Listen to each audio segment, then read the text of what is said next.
কালকে বলে তাহলে চলে যাবে। বললো তো যে যাবো ইয়ে বাড়ি যাবে কেন? স্যালারি করি চলে যাবো। মেয়ের শরীর খারাপ।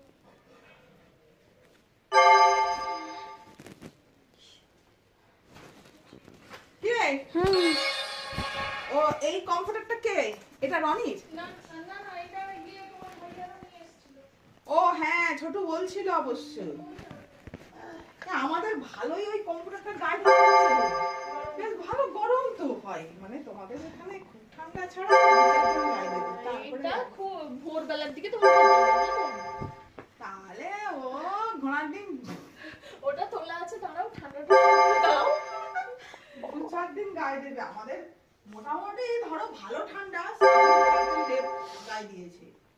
হ্যাঁ, লেপটা চলে যাবে রেখেছিলাম, আমার তিতলিকে বড় কম্বলটা দিয়েছে।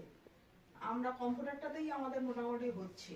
কম্পিউটারটা তো আমরা ভালো আমাদের কি অপমান বলে, পাতলা এতে ঠান্ডা কাটবে, কম্বল জুড়ে গায়ে দিয়েছে। তারপর রিভিউ কিরকম,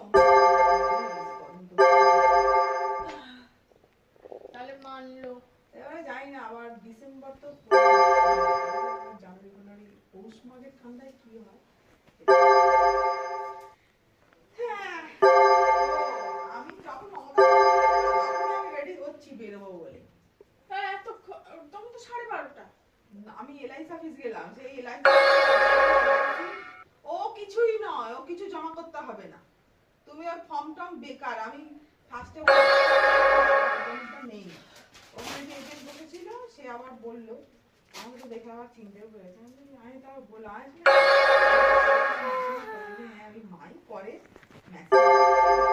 আমাকে খালি বলছে গিয়ে জমা কর জমা কর জমা কর, সেই জন্যই এসছি। কি ব্যাপার সেই বললো এগুলো কিছু জমা করতে হবে না।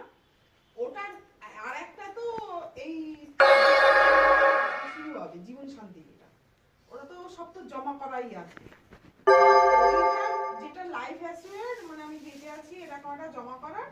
তারপর আমি বলে বাসে গিয়ে ম্যাডামকেও বললাম যে এটা জমা করতে হবে। আপনি জিজ্ঞাসা চেঞ্জ করবেন, সেটাই আর ঢুকছে বলে তাহলে মেসেজ দেওয়া হয় অনেকে চেঞ্জ কিছু করার দরকার।